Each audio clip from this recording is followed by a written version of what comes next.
కన్నయ్య, ఈ లోకం నిన్ను ఆజానుభావుడు అంటుంది, దేవుడిలా కొలుస్తుంది.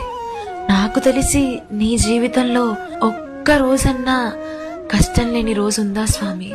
చిన్నప్పుడే పసిబిడ్డను చంపాలనుకున్న నీ మేనమామ, అప్పుడే కన్నా పసిబిడ్డను గంగలోకి వదిలేసిన నీ కన్న తల్లి, ప్రాణం కంటే ఎక్కువగా ప్రేమించిన ప్రేయసితో నీకు వెడబాటు.